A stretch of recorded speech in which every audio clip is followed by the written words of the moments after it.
Welcome to the channel. And today, we're gonna go over 10 more crazy facts about Star Wars that you might not know. So sit back, relax, and enjoy.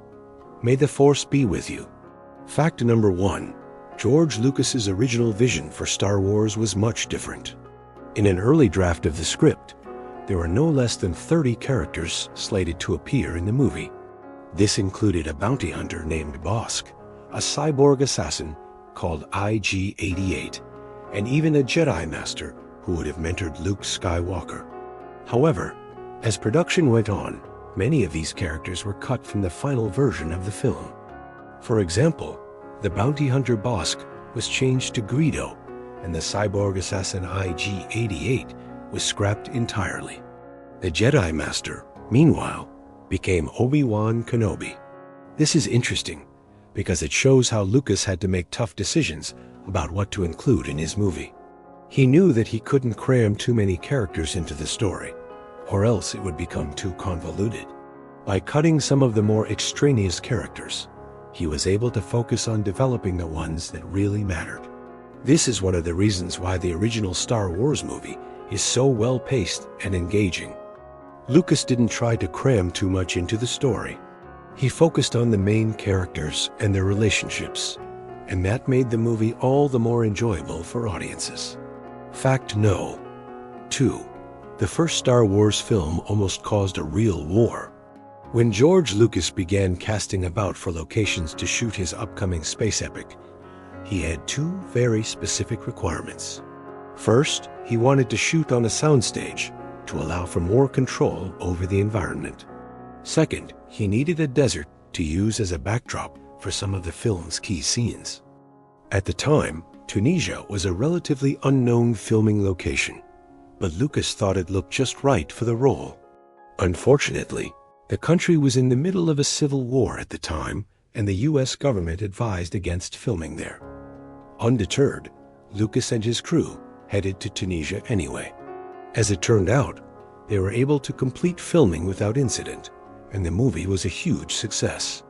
In fact, it's been said that the only reason the film was allowed to be shot in Tunisia was because the country was in such a state of chaos that the US government didn't think anyone would notice if a few Americans showed up and started making a movie. It's a crazy story, but it just goes to show you how determined George Lucas was to make Star Wars a reality. He wasn't going to let a little thing like an ongoing civil war get in his way. Fact no. 3. The original trilogy's scripts were rewritten 27 times before filming began.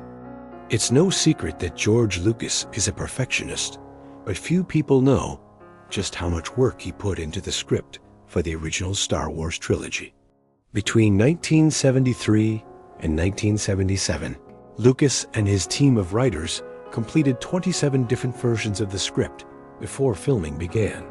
That's an average of nearly one rewrite per month. All this work paid off in a big way. The original Star Wars movie was a critical and commercial success.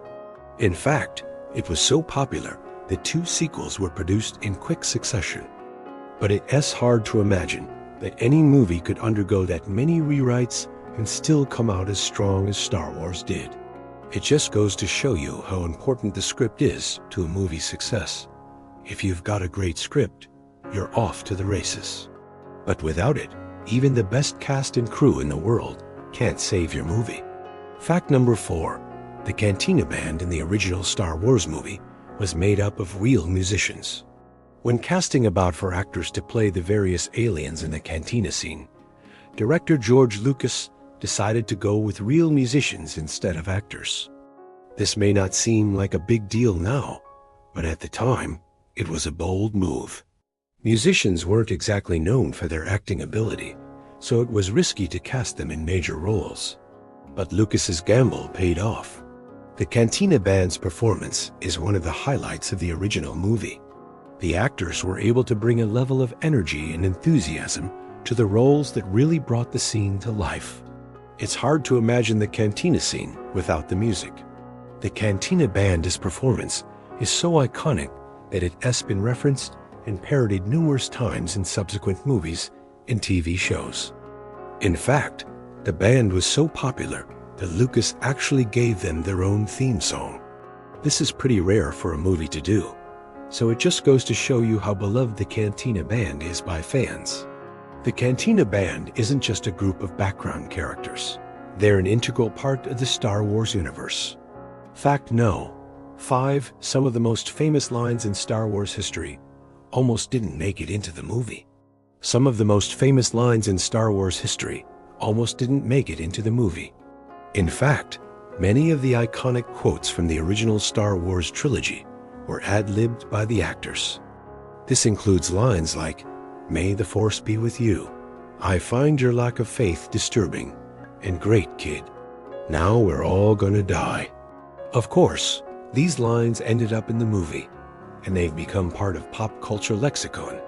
But it's interesting to know that they almost didn't make it in. This just goes to show you how important the actors are to the Star Wars franchise. The original cast was able to bring a level of energy and enthusiasm to their roles that made the characters come alive. Without them, Star Wars wouldn't be the same. Fact No. 6. The droids in Star Wars were operated by puppeteers. When casting about for actors to play the various droids in the original Star Wars movie, director George Lucas decided to go with a team of puppeteers instead of using CGI. This may not seem like a big deal now, but at the time, it was a bold move. Puppeteers weren't exactly known for their acting ability, so it was risky to cast them in major roles. But Lucas's gamble paid off. The droids' performances are one of the highlights of the original movie. The puppeteers were able to bring a level of energy and enthusiasm to the roles that really brought the characters to life. In fact, the droids were so popular that Lucas actually gave them their own theme song.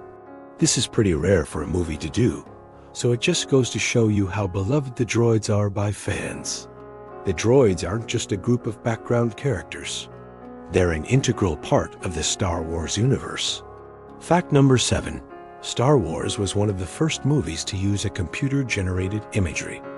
When it was released in 1977, Star Wars was one of the first movies to use computer-generated imagery. The groundbreaking special effects in the film helped to usher in a new era of filmmaking and paved the way for CGI to become the mainstay of the movie industry. Today, it's hard to imagine a movie being released without the use of CGI, but it wasn't too long ago that Star Wars was pushing the boundaries when it comes to special effects. The original trilogy had a profound impact on the future of filmmaking, and it's clear that the franchise continues to push the envelope when it comes to creating amazing visuals. From the epic lightsaber battles to the stunning vistas of far-off planets, Star Wars is a feast for the eyes. And it's no surprise that the franchise has inspired so many aspiring filmmakers over the years. Fact number 8. Darth Vader's mask was designed to look like a Roman centurion helmet. When designing Darth Vader's iconic helmet, artist Ralph McQuarrie was reportedly inspired by the helmet of a Roman centurion. This is evident when you compare the two side by side. There's a definite resemblance between the two helmets. It's interesting to note that McQuarrie was able to create such a memorable and instantly recognizable character simply by taking inspiration from another piece of art.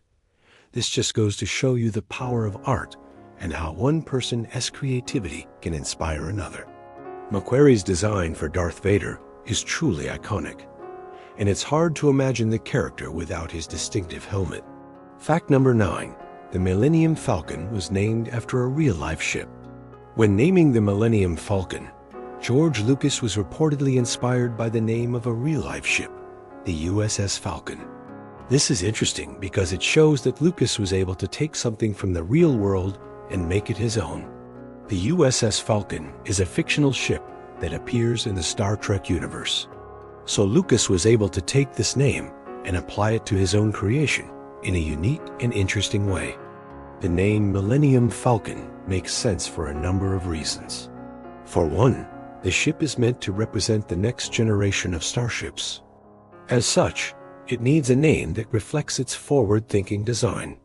The Falcon also has a sleek, fast look about it, which is reflected in the name. Millennium Falcon is simply a great name for a starship.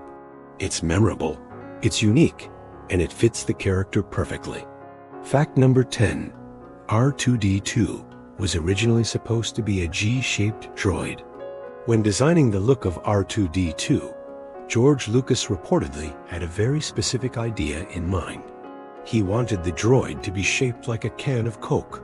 This is evident when you look at early concept art for the character. Lucas was ultimately unsuccessful in his attempt to make R2-D2 look like a can of Coke, but his idea is still interesting nonetheless. It's hard to imagine R2-D2 looking any other way, but it's always fun to see how the iconic characters from our favorite sci-fi movies were almost very different. Thanks for watching. If you enjoyed this video, please leave a like and subscribe. And as always, may the Force be with you.